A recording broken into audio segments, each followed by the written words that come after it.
Welcome back to the Daughters of the Moon podcast. Both Mom and I are really excited that you can join us today. We're welcoming back Dr. Elsbeth Meuth and Freddy Zental Weaver. We're going to talk about Tantric Intimacy for the couple.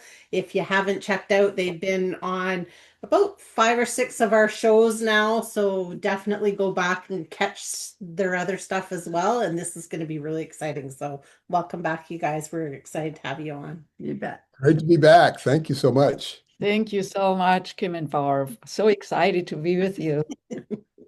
Yes, well, we always love being with you guys, and you have so much information and knowledge to share with people about tantric and intimacy. It's wonderful to get that information out to people because I think people don't always understand it. So we're Mhm. gonna let you tell people about it. Oh, wow. It's so great to be here and share with listening audience some of these concepts, ideas, and experiences that can enhance what we have forgotten. I call it remembering what we've forgotten, because to just remember being still in a forest and being in the enjoyment of nature is something that we often don't think of. I mean, we fall into it and it feels so good. And yet remembering that feeling in the middle of waiting in traffic makes us alive again, brings us Yeah. into a different kind of a moment, remembering the feelings of things. And in the middle of like a fight for a couple, you know, because we go down that garden path of having differences and then not feeling heard or feeling made wrong, or we make the other wrong. And these are really counter intimacy moments, as we all know. And what Freddy just said about focusing on these, we call them elevated feelings, when we are in the embrace of a beloved, it's an elevated feeling.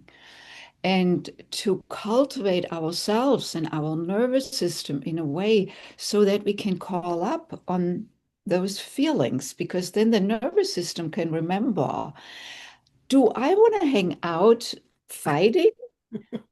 Do I want to hang out in making each other wrong?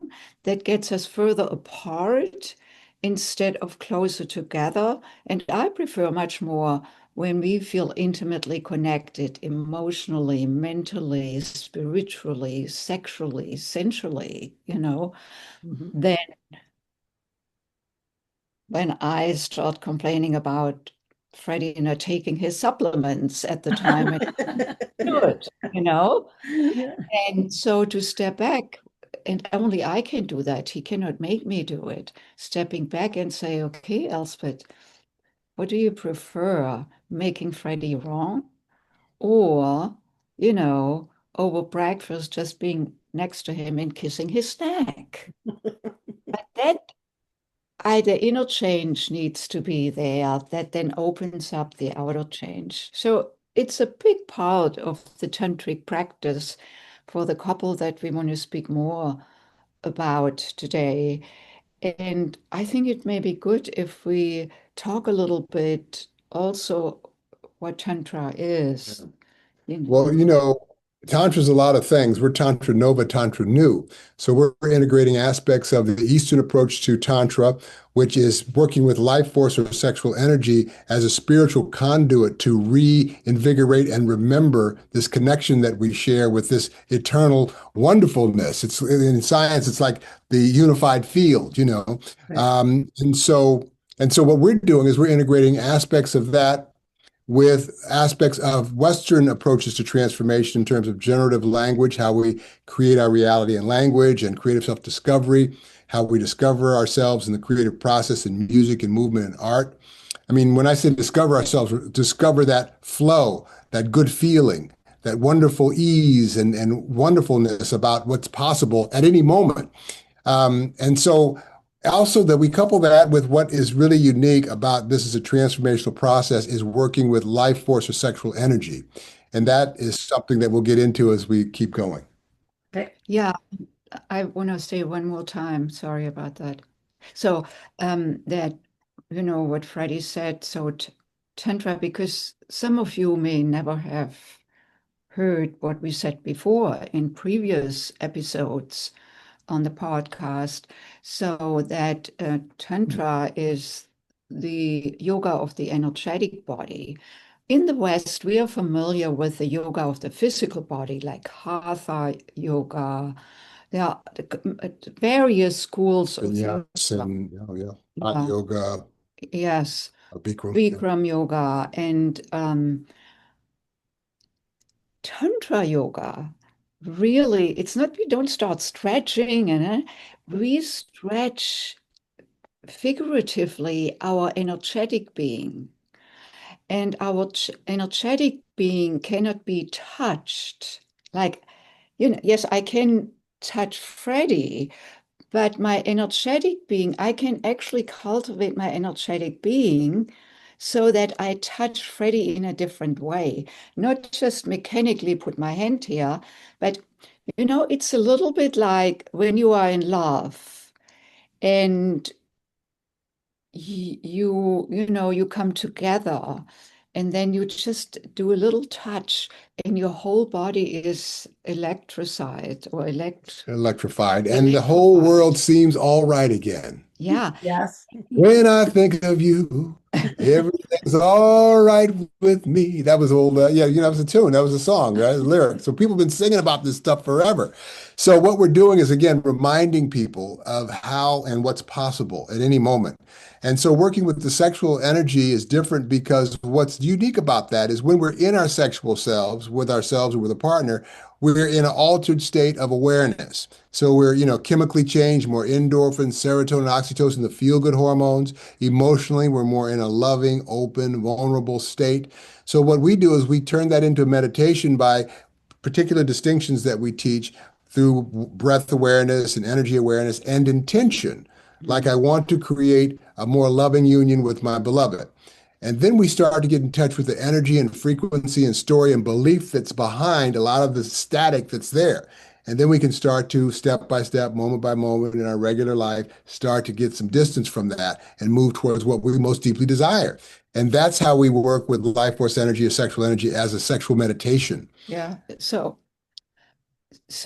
let's also like sexual energy and the sexual connection between two partners is one dimension. It's a powerful dimension because it's fueled by that life-giving sexual creative energy, that has brought us into this world and that is with us until we leave this planet. And it can show up in subtle states, just like this touch, or it can show up in highly aroused states, that lead us to a climax or to an ejaculatory orgasm. So that is one dimension that we can cultivate consciously as a couple. There are other dimensions we want to become more aware of, bring more awareness to, because we look at the energetic body of a human being in 4 dimensions. The first one is the sexual energy. The second one is the emotional energy. The third one is the mental energy. And the fourth one is the spiritual energy or the connection with the cosmic self. So it's the primal, the sexual, and the cosmic, and in between the emotional and the mental, like the thinking, thoughts are energy, emotions are energy. We cannot touch them, we cannot see them, but my gosh, can we feel them, and how a thought may have us, like when we are obsessed with something, it's circular, we cannot let go of it, or we can use our conscious mind to set out an intention, that we then have in front of us and that we follow. And so in couplehood, of course, we want to cultivate this within ourselves so that there's familiarity to tap into my emotional self, like out of anger into love, or out of jealousy into compassion or joy. Often we think, what jealousy? How can I be joyful? But what about finding joy in my beloved having joy with another human being? I mean, Sting sang about that too. If you love somebody, set them free. Set them free, set them free. And it doesn't mean you don't have agreements within the relationship. I mean, that's another level of really getting past our possessiveness, our jealousy, our ego, and all the stuff that we learned as what is supposed to be a relationship. And yet when we choose our relationship, we start to design it more consciously. And that happens anyway. But I mean, there's a lot of sticky points for people in relationship that cause breakups. And everything works except that one thing or whatever that thing is. And so when we really can Like step, what? well, like sex, for instance, it might be something Okay. where someone wants to experiment with somebody else after 20 years of marriage, and the other just is like, that's a breaking point. No, absolutely not. You don't love me if you want to do that. As opposed to looking at, well, and going through what their feelings and their, upsets are and their disappointments and all the things that they I stop, darling. I'm, just I'm want, in the middle of talking, though. yes, I I'm want in to, the middle of sharing something, and you're pulling on me, and you're distracting my flow. I want you to You're distracting my flow. Okay. All closer. right, come closer. So now I'm And satisfied. and so, where the tantric stuff really rubber meets the road is where we can start to live into some of what we really deeply desire in relationship, not just, resign to, oh, that could never happen, and then we live out our lives and it's over. Yeah, and we are not promoting that everybody should No, no, no, no. live in a relationship There out may of be their. something else, a trip that somebody wants to take together, or a home that they want to move into or out of, or a child that they want to have, or whatever it might. It could be anything that becomes a sticking point for one or the other. Or And spending on or something. spending on, yeah, Money it is could be, another yeah. arena. Or who cooks the breakfast, or it could be 1,000 different million different things. It's pretty clear who cooks breakfast for us. Who cooks breakfast for us. Yeah. Anyway, so uh, yeah, but that is something else. Like in my cooking breakfast, that is actually how I express love. I want to take care of us. I've become very conscious about, how we take care of our body because this temple is really the vehicle that moves me around. If that temple doesn't work, and we are not spring chickens anymore, so uh, that it's important what we put into our mouth. And so I've been really cultivating this over the last few years and making a point. And so now I look at uh, my cooking in the morning, my preparing of breakfast like a meditation, like, oh, this is like, that's a ritual, preparing and then serving, and then it's beneficial. All of that has to do with intimacy. Mhm. Intimacy that doesn't just start when we enter the bedroom. It's like how we spend the day together or the evening long before we may go into the bedroom. So this is why I'm sharing this. It's these, I call them now rituals. Like the whole day is full of rituals then. Even the workout becomes a ritual and it's more intentional. And then of course also like or having that when we have a meal together, that we put aside our phones, that we are present to each other. Or if we listen to a podcast, that we listen to a podcast together while we eat, but there is a shared experience. Right. Yeah. And that makes a lot of sense because I think people don't realize that, or maybe they do, but that intimacy is more, like you said, than just being in the bedroom together. It's those little moments when you're together and doing these sometimes mundane things, but really putting that effort into it to have that connection. Oh, totally agree. Yeah. Interesting is that when we're in the sexual experience with ourselves or with another, whether you are aware of what we're talking about in terms of sexual meditation, we begin to be different. It's like, oh, there's a glow about you. What have you been doing? Or after a couple makes love, they're fine. Who's cooking? There's no worries. It's and then the little stuff starts to chip away at the armor, and then they're back at the whatever, the disconnects. So when we start doing sexual meditation, what's interesting is that once we bring consciousness in that most intimate, vulnerable experience of what happens in the sexual, again, all these things chemically and emotionally are shifted anyway.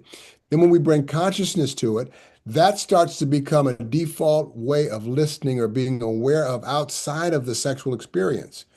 So, bringing consciousness in that most intimate, vulnerable experience, when I'm cooking breakfast, I can have a sense of that, even in that. It seems totally unrelated, but in the conversation, in the eye gaze, in the touch, in the breathing, in the energy of what's happening, between us, that becomes very palpable. And that's one of the things we've noticed with people who go through our workshops. They don't have to have done much of any of other kind of work, really. If they're willing, anybody in a body can get this because, again, it's remembering what we've forgotten. Yeah. Is it So, important too to bring it up to your partner of like things that you used to do in a relationship, but all of a sudden they're lacking? So when it lacks and you remember it, you say, I remember when my boyfriend, used to do this with me. And I say I do that because I want it to for them to remember this was part of what brought us together in the beginning. So is that kind of a good thing too? Like to bring it up, like if he gives me a kiss and it's a real quick peck, and it's like, what was that? I Like, would I wouldn't compare to old relationships. no, This no, no. relate. I'm talking about our relationship, but what we used to do, but we don't Oh, do anymore, right? got it. Got it. Yeah, yeah, yeah. Well, yeah. Okay. I guess you could talk about it or just institute it. Say, okay, that was a peck. Let me show you how I really like it. Exactly. Without thinking about with bringing up the pads, like, let me just show you how I really like it. And then, okay, and then let them, wow. I Yeah. forgot to. Oh, yeah. Yeah. yeah, but it's also, you brought up, Barbara, is really great because it's actually that recall that you spoke about earlier, Mm. that we remember. And when we remember this feeling, like for you, the early days, Mhm. and that then helps him also, your partner, to, oh, yeah, this is how that felt. And then we are already together in that same feel, you know, and that then, because, you know, a lot of how we feel has to do with what goes on in our mind. And then how that translates into our nervous system where we actually feel, where we feel sensations, where we feel the nervous system holds the emotion. You know, when I feel anger, I may have like this knot in my stomach, and that's Right. a sensation. So or when I'm so in love, and it doesn't have to be that I fell in love just a few days ago. I falling in love over and over again, my heart may feel open. Mhm. So it's experienced in the physical body. And Bob, what you said about like it's like this recall, and then we both can feel it, and then we can move with it, right on that energy, and then whew, then the nervous system goes, by itself, and Yeah. Yeah, that's a good point. Is the nervous system, because what we're talking about are conceptual uh, ways of being for people to hear and they can understand it. Yet to get an experience of it is to really remember and get what we're talking about. So we are this thinking mind, and we often live in that left brain analytical, and we do live from all of our experiences that we've had our whole life, from the day one to now. And we look into the world from that place, but the good news is that we often have thoughts or ideas or dreams or hopes about something that we've never experienced before in our relationship or in our life or in our work or what it might be. And people can take really concrete, easy steps to go get their degree or to buy a house or to even fall in love. Now, the love thing gets a little more iffy because if they had a bad experience in the past and they want to fall in love, then they're scared that that's going to happen. So they're always looking out for that thing. And that's kind of what we do. We look out from the past bad experiences that it's going to happen again. So to create this new experience requires letting go of what we know. And a lot of what we know that's creating what we're getting, we aren't even aware of that we know. It's running in the subconscious, unconscious. So developing this thing we call the witness state of mind, which is available to any of us, which is where we're actually watching these thoughts, this story, this clay, I call it, that we look into the world from. And to do that requires the practices that we teach. And this can start with just the belly breath, which I can share with your listeners today. But that witness it becomes very palpable in terms of just watching how our stories lead us down the road of what we, do, what we create, what we get. It's all energy, as we were saying earlier. Our bodies are just a denser form of it, but our thoughts are as powerful as anything we could do in the physical world of moving this cup or walking over there or doing. So it starts with a thought. So we can do a practice to share this, what we're talking about. Okay. Okay, so back to the nervous system, because the nervous system is used to the way we think and the way we feel. When I'm in a mood, when I live in a mood of resentment, and resentment is not a mood for one moment. Anger is a mood, is an emotion in the moment. I cannot be angry, for 2 weeks. Usually we get angry, we may feel it for a couple of hours, and then it subsides. However, when I don't resolve my anger, perhaps when I don't speak my truth and stuff it down, at some time I may just explode. So if I don't express it, if I don't resolve it, if I don't look what's underneath, the anger turns into like a low gray resentment, like nothing is good enough and I'm just not satisfied, and we all may have had a period in our life where we tended towards that. So the nervous system is used to that and it's coupled with certain thoughts. It could be coupled with a thought like, I never get what I want, or he never listens to me, or if I only could be the stronger one, at least for one time, but I just don't know how to do it. I feel dominated. All of these are all thoughts then living in our body, in our nervous system. The Right. nervous system gets used to certain things. The nervous system learns over time, and whatever the nervous system has learned, that is what it spits out again. Like learning how to drive a car.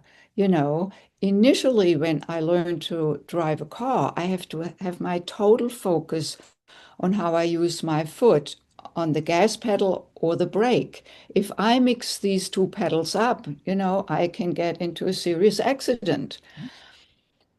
After a while, the body gets familiar with it. And after a long while, like now, probably all of us, we don't even think anymore. We get into the car, we turn it on, and there we go. And then after half an hour, we have arrived at some place we don't remember even how we got there.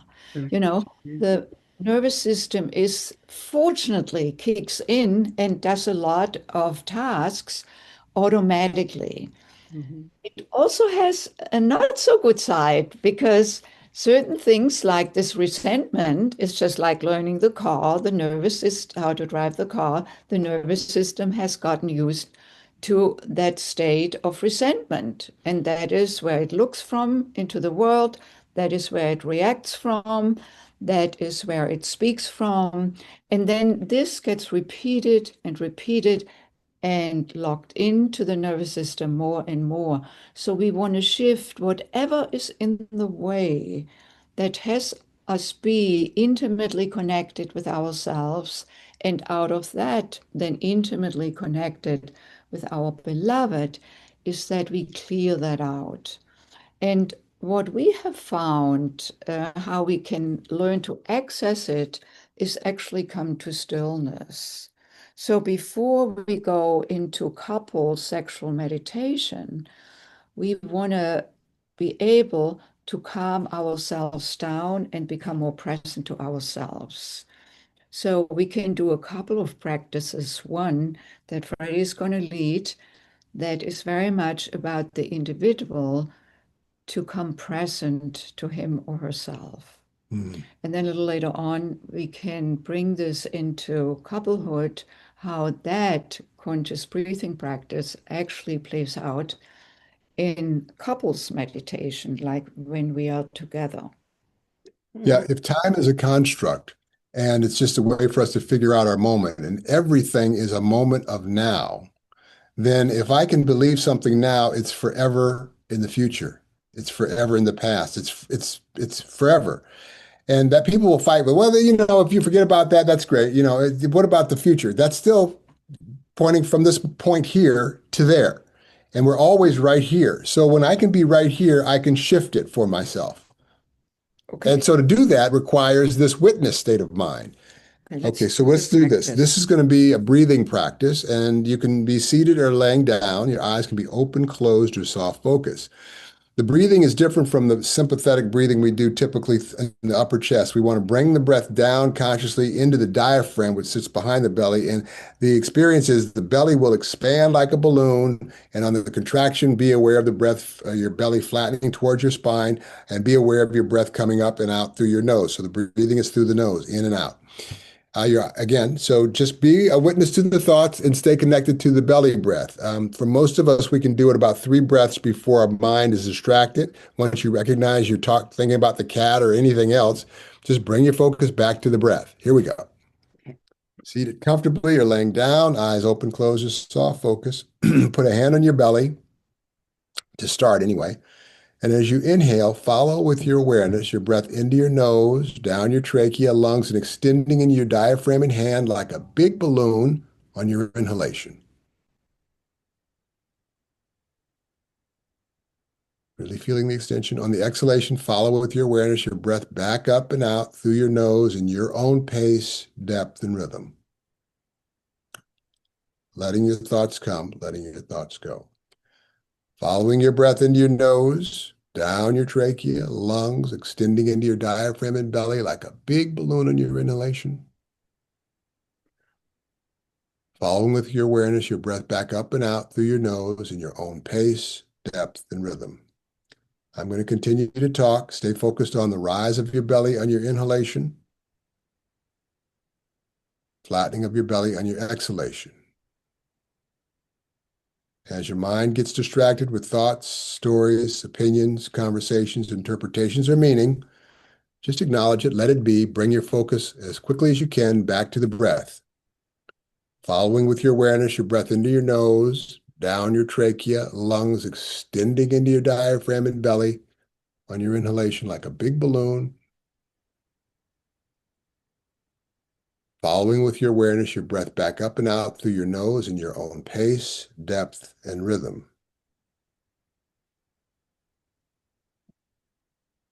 You are your own witness to any thoughts, conversations, interpretations, or meaning for these few moments, just breathing and being.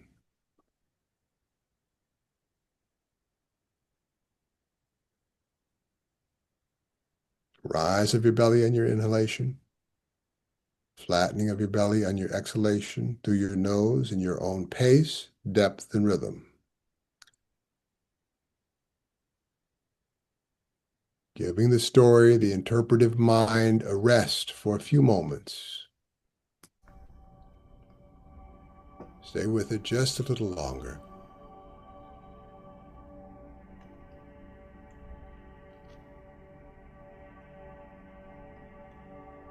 Rise of your belly on your inhalation. Flattening of your belly on your exhalation through your nose in your own pace, depth, and rhythm. And while you're breathing in and out, notice how you're feeling right now. Notice how your body is feeling.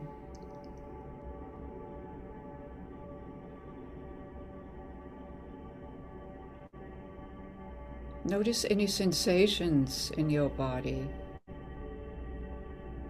or the absence of sensations.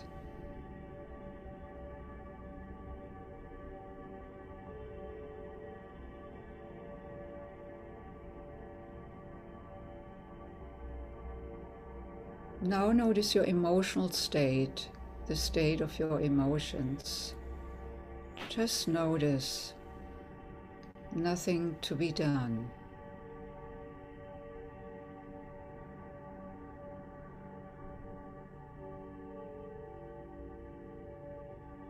And notice your state of mind, your state of thought.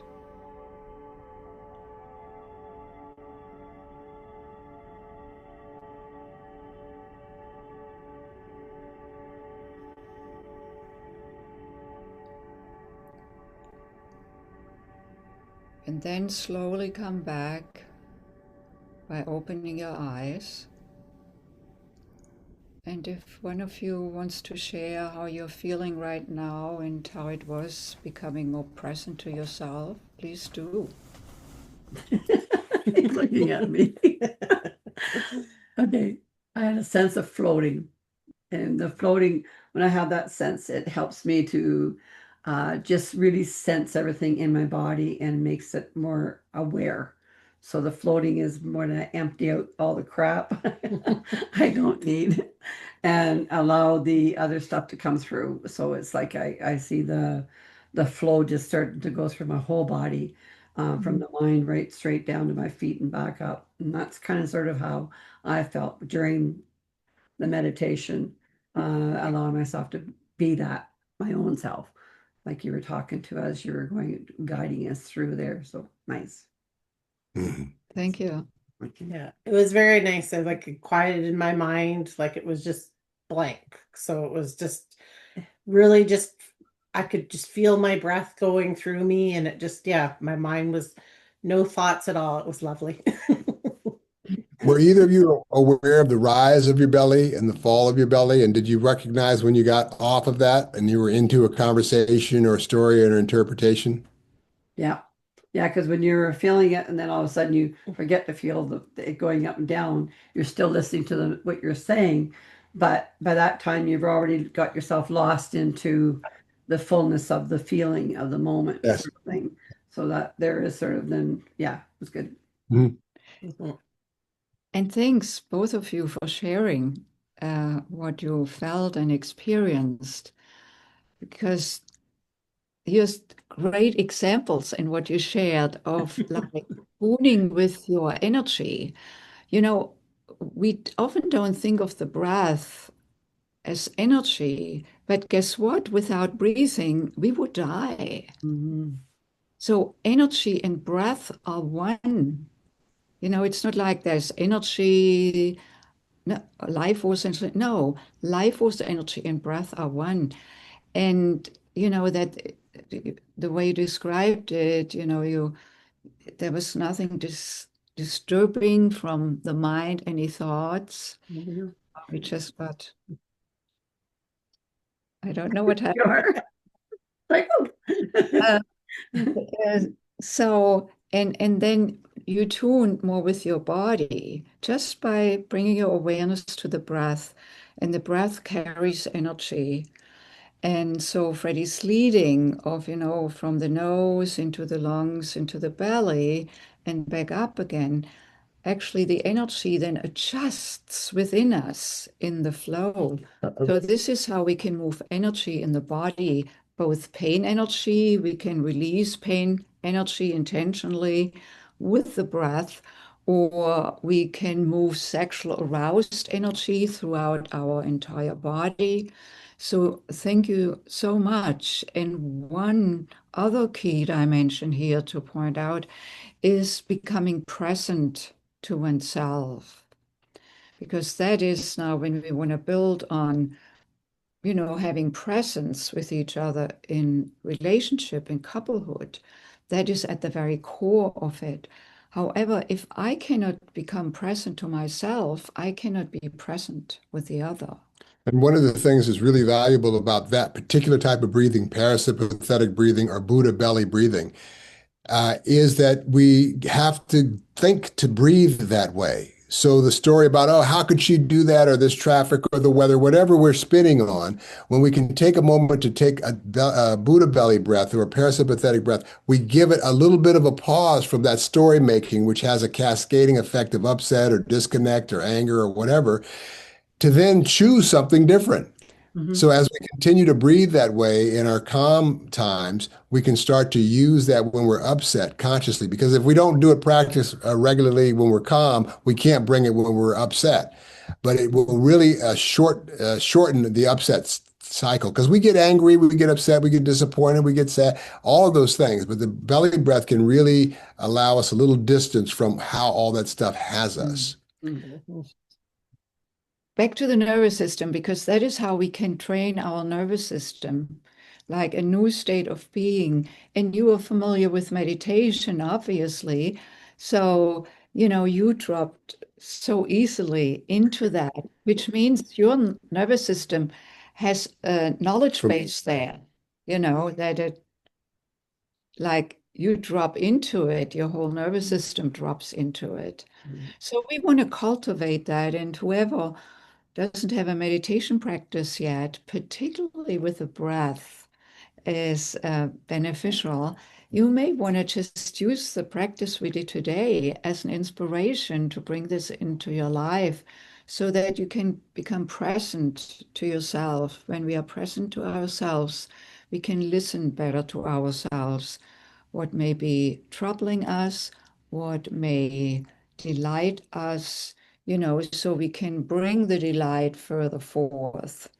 What I would suggest for anybody listening as an experiment, in the morning before you get out of bed, this will only take you about a minute or less. Do 10 belly breaths. Put your hand on your belly and just laying in the bed, do 10 belly breaths consciously, not thinking about got to get the car, go to work. Just stay with it, just for it's only take you, say, under a minute.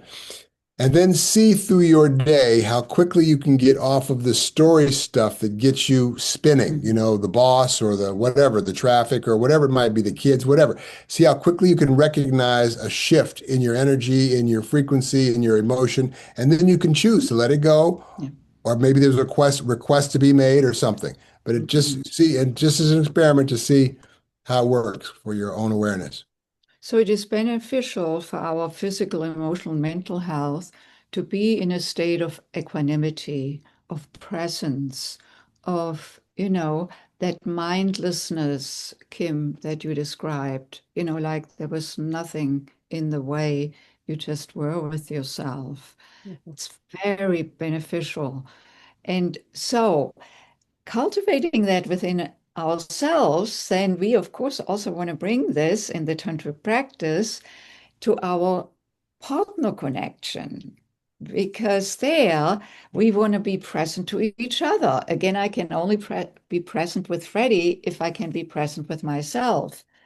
And so there are various practices in the Tantric practice where we can have like partner meditation.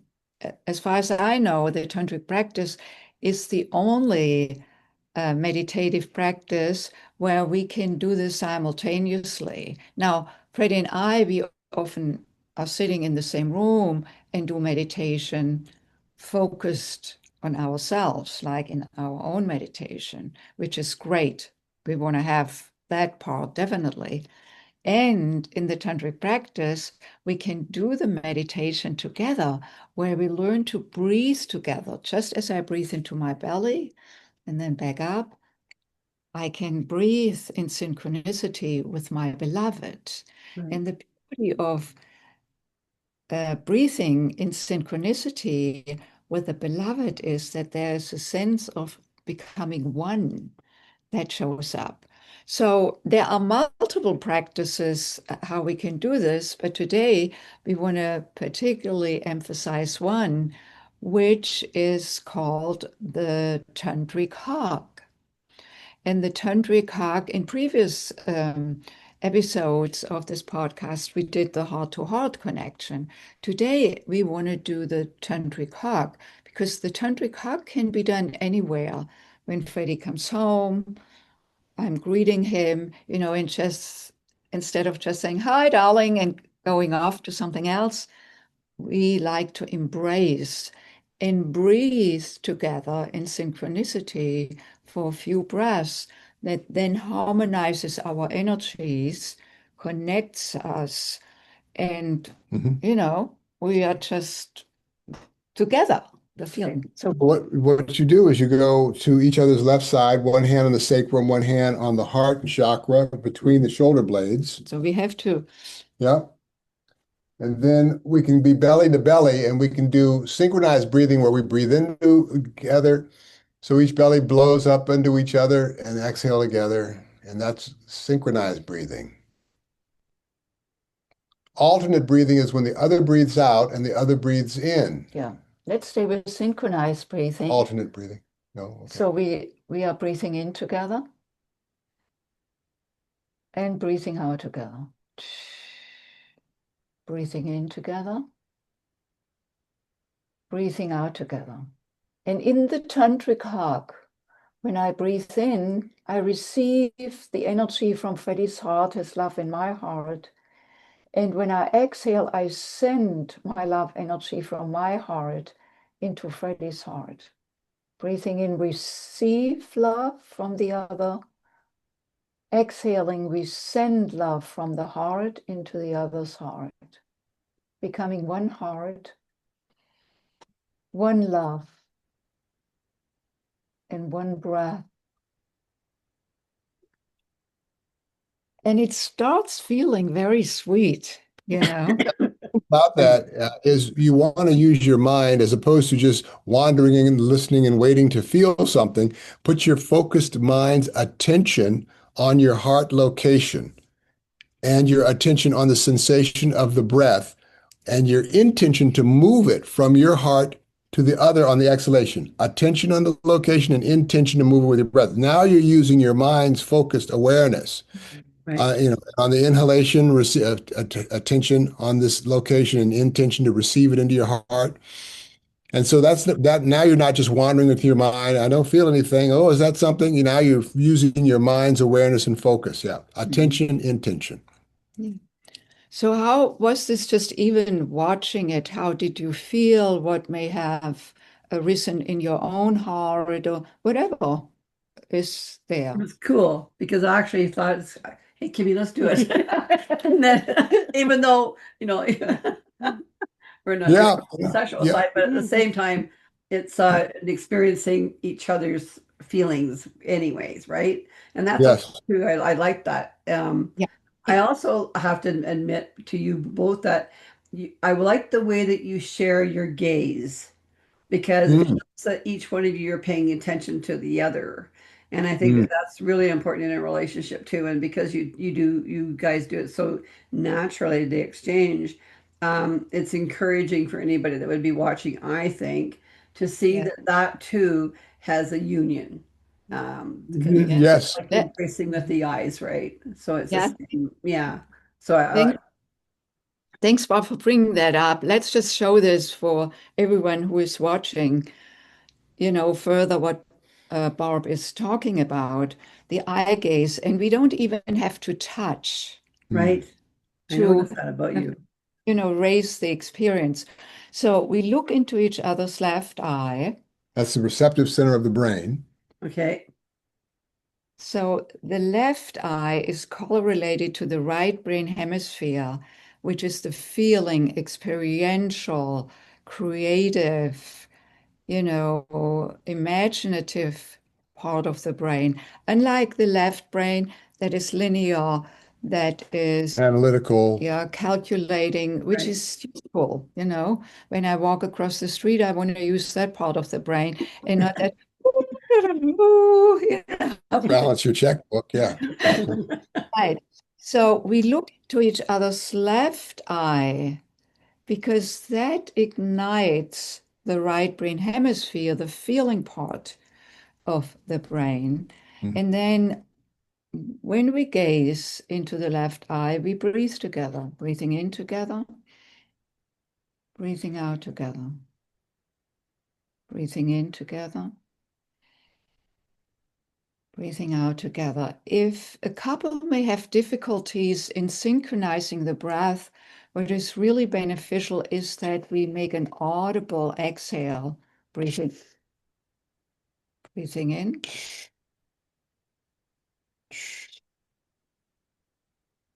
breathing in. No, let's not do that on the inhale. So there is audible on the exhale and then quiet on the inhale through the nose, exhale through the mouth. And now gazing into each other's eye, left eye, simultaneously we bring our awareness from our heart to the other side. And we feel connected here while we gaze, keep gazing and breathing in together and breathing out together. And this is the principal breath, like that is where what we just did earlier with the hug, it's the same principle. Breathing in together, breathing out together. Okay, let's just check in.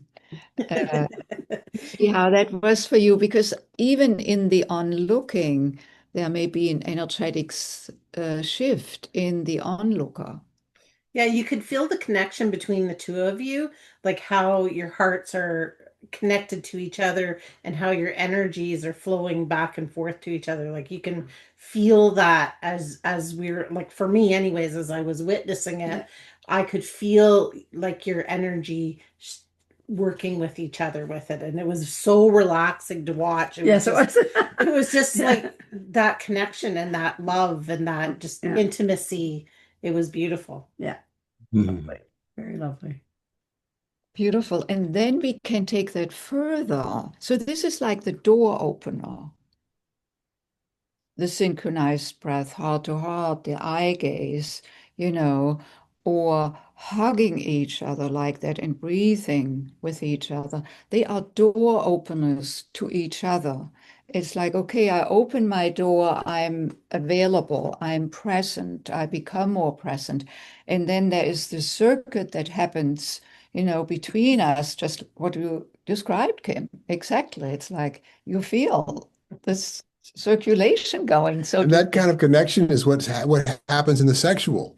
So we're actually starting where we wind up. You think, oh, we got to have sex to have it. So when you bring consciousness to the sexual as a meditation, or even in just mutual lovemaking, once you know this stuff, you know it, then it starts to become a way of listening, and it's available. That intimacy is available to you outside of the bedroom. As I said, in other areas, it seemed completely unrelated to sex. And I want to take it further for the one or the ones who want to take it into turbocharging your sexual connection.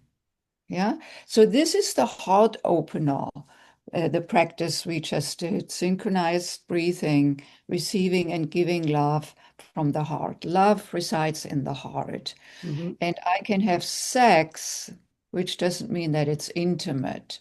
We can put two bodies together and, they can have sex, which is great and can be fun. I'm not, diminishing it. However, it's just one dimension. And in the tantric practice, we want to become integrated within these dimensions: sex, love, mind, and the spiritual, because then I'm in my wholeness. So, in terms of bringing the breath to my sexual center, which again, we recommend that we practice by ourselves so there's familiarity with how I bring the breath into my sexual center, into my yoni center here for the woman.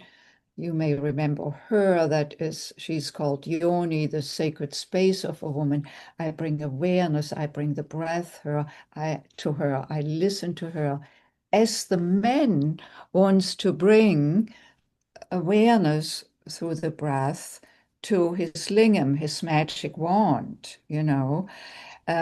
So we want to cultivate that both in solo practice and then bring it to partner practice, where just as we were breathing in synchronicity, heart to heart, we can breathe in synchronicity from his magic wand to my sacred space, my yoni. And then we can use, what usually people may be familiar with, the Kegel. Squeeze, release. But in the tantric practice, we bring the breath to the pelvic floor, squeezing and releasing. So we turbocharge that energy through that muscle contraction and release, breathe into it, both into ourselves and into the other, like from my yoni into Freddy's lingam, into Freddy's magic wand, moving up into his heart. And we do this we do this in embrace, like in when we are lying, either I lie on top of him or we side to side, and then from his heart, he breathes it into my heart. I receive it here, and then it goes down into my yoni, and we are in Now, the this doesn't take away from the bang, bang, bang stuff that we usually do, but that you yeah, that but one this minute.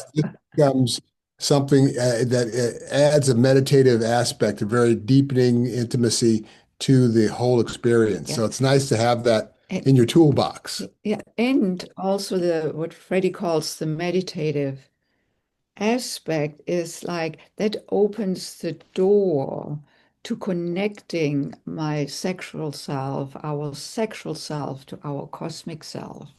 Mhm. So, and that is where bliss arises, not just pleasure, yet bliss. And bliss is a whole other level of pleasure experienced. Yeah. So, anyway, that is how you can take it Come to a workshop. to new levels. What I'd do love you to think go to a about that? workshop. What we It's so just fun. shared? It's You two are so cool. You're cool. You'll have to let us know when you're going to be doing your show there, so we can listen to it as well. Yeah, maybe we'll come up there and do a show. You never Oh, know. that'd be awesome. That would be awesome. That would be Yeah. wonderful. Well, we appreciate you, showing people these breathing exercises, and because I think it helps people connect to it and understand it a little bit more, and the importance of, learning it for yourself. So when you are sharing it with your beloved, it's even more beautiful because you've got that connection then, right? Yeah. So we really Mm, appreciate you showing everybody that and explaining it, because I think if people start doing this, they'll find that connection with their person. Yeah, it might save a few relationships as well. I would yeah. think, because we do lose that relationships when we forget to care the same way, right? Yeah. And so by Yeah. doing that, then you would be bringing it back into the moment and helping you get back into some of the things you've forgotten about in your relationship. So good stuff. Yes. Good stuff. So can you tell everybody where to find you? Yes, I'd love to. We'd love to. Mhm. So, a couple of things here. Where you can find us is at tantranova.com, TantraNova.com. TantraNova, like supernova, TantraNova. And there on the homepage, you can, go from there to the programs, or you can also find our book, Sexual Enlightenment, How to Create Lasting Fulfillment in Life, Love, and Intimacy.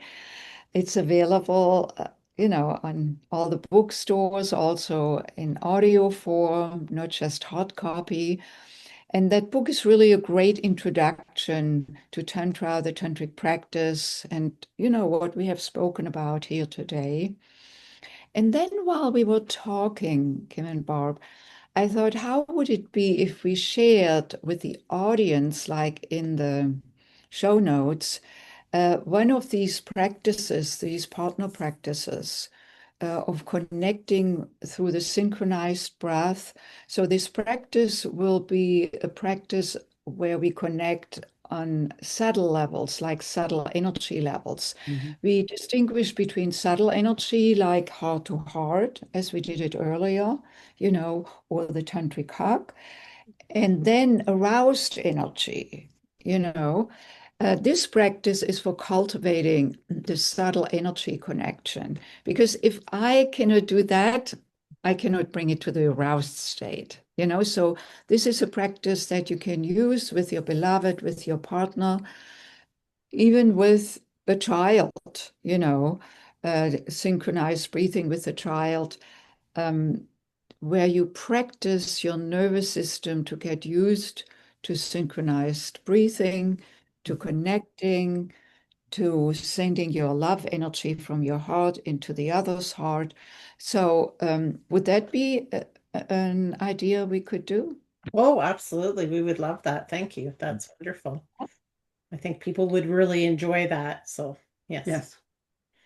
Great. Okay, so TantraNova.com for further information. Also, there are all our programs, workshops for women only, for men only. These two are also can be attended in a hybrid way. So by Zoom, there will be some people in at our institute in person, and then others take part over Zoom. So that is sometimes easier, particularly when you live in Alberta. Exactly. Much easier. Also, our co-ed workshops are all in person here at the Institute because you need to have a partner to work with. Bring either your committed partner as a committed couple, or if you come as a single, you pair up with a practice partner. And there are, again, different levels. The foundations level is to cultivate emotional intimacy. Right. And the advanced level is to cultivate sexual intimacy, like learning tools, learning distinctions, to cultivate it so that you can create it in your life and you are not just, subjected to, oh, today I feel turned on, tomorrow it's very different. And, it's like we are so whimsical then in terms of, oh, when it overcomes us or not.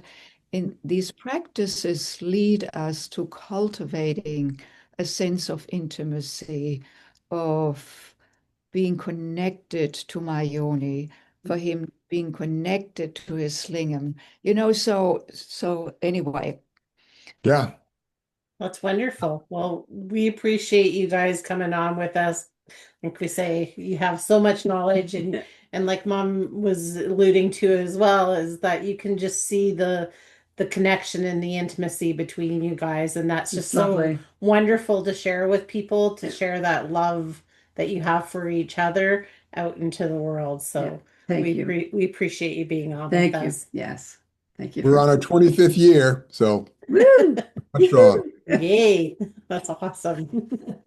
Well, Thank you. Thank you so much for having us Thank on. you. all right. Mhm. Thank you. Okay. Yeah. And everybody else, we will see you on the next one.